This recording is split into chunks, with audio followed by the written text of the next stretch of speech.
Hey friend, John McLennan here, and in this video I want to share with you a super powerful concept that was used by B.B. King and Eric Clapton and Jimi Hendrix and a ton of great blues musicians in their blues solos. Now, if you're struggling with learning how to improvise on guitar and learning how to really make your guitar sing like all the greats do, this exercise in this video is really going to help you out. So let's dive straight into it here. And one thing that I want you to take away from all of this is that it doesn't have to be complicated for your solos. You don't have to know all the scales. You don't have to know every arpeggio. We're just going to take a simple idea and really hone in on that. Now, this blues is going to be in the key of G. And what we're going to do is we're going to create a little theme. We're going to use this theme throughout our entire solo. So the first riff is going to start on the 5th fret of the 5th string. And then we'll go to the 3rd fret of the 4th string. And then the 5th fret of the 4th string. It's going to go like this. That's going to be the riff, and that's just a couple notes right out of your blues scale there. And then here's the G chord. Then from there, we have the 4 chord after this. We're going to go down to a C7. We'll just shift that riff down 1 string. So we've got, that's over the G, and then that's over the C. Then we'll go back to the first one for G, and we'll add a little variation. That last little 3, 5 there. 3 on the 3rd string, 5 on the 4th string. So here's what that would sound like over a little bit of rhythm, just working those couple notes.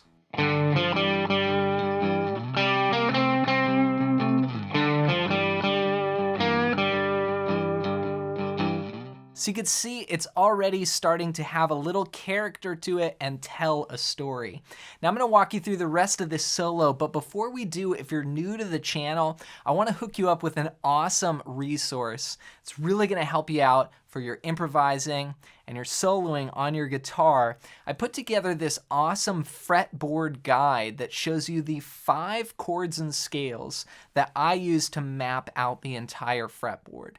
And I want to give this to you completely for free. All you got to do to grab your copy is go to johnmcclennan.com/fretboard guide, or I made it easy for you. Just click that first link down below to grab your copy. All right, so after this first 4 bars, we've got this little theme. And we repeat it. Ba-da-da-dum, ba-da-da-da-da-dum. Then we're going to go to bar 5. Now in bar 5, we go to the 4 chord again, and we're going to repeat the 4 chord riff. Twice, and then we'll come back like this. And that's just like the riff we played in bars 3 and 4. We're playing here the 5th fret, 5, 3, 5, 5, 3, 5. So bars 5 through 8 go like this. 3, 4. Again.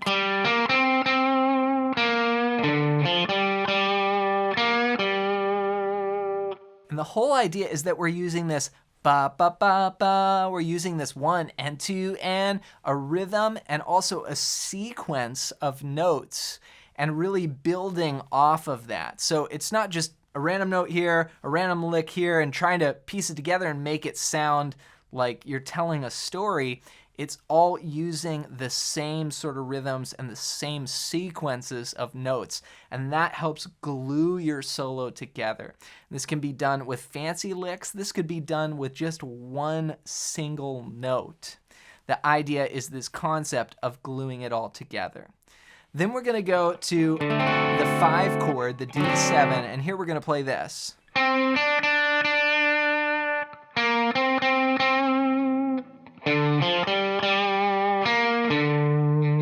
So right there, you could hear the chord changes in what I was playing.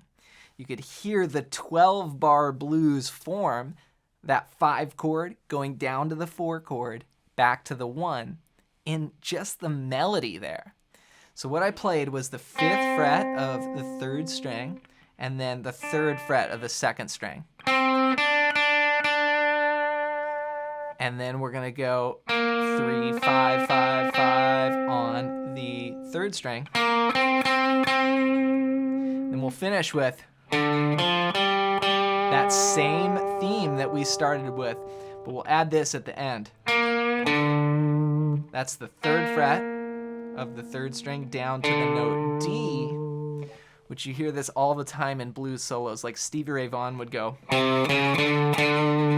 and lead into that D note, or you know, Allman Brothers would do a lick like that,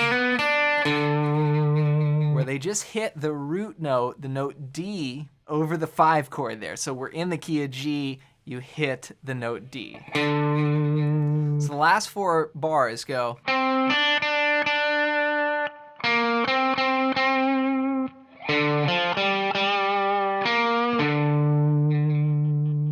And of course, I'm adding a little vibrato when I'm just sitting on a note, and that gives it a blues feeling.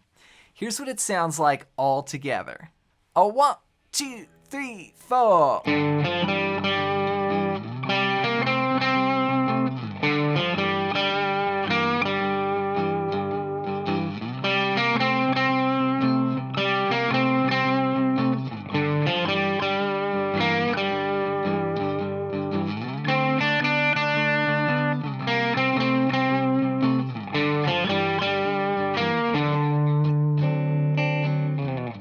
So you could hear that theme ringing throughout the entire solo. So that is what I want you to practice in your blues solos, is try to create little motifs, little sequences, or little themes like what I'm doing in this solo and what we're practicing, and work those into your solos. And even if it's just a couple notes, even if it's just one note, it's a great way to sort of force yourself to practice a certain way, and it's going to make you a better musician, and it's going to help you develop these different areas of your lead playing. So give it a try. Let me know how it goes in the comments below, and to help you put this together even more, be sure to grab my Fretboard guide. This is the ultimate guide for learning the neck, and it's going to show you how to put together the chords and the scales. I only use 5 patterns, and you can map out the entire neck. All you got to do is go to johnmclennan.com/fretboard guide, and you can download this completely for free as my gift to you. As always, thanks for watching, thanks for listening, and for more blues guitar, check out this video next.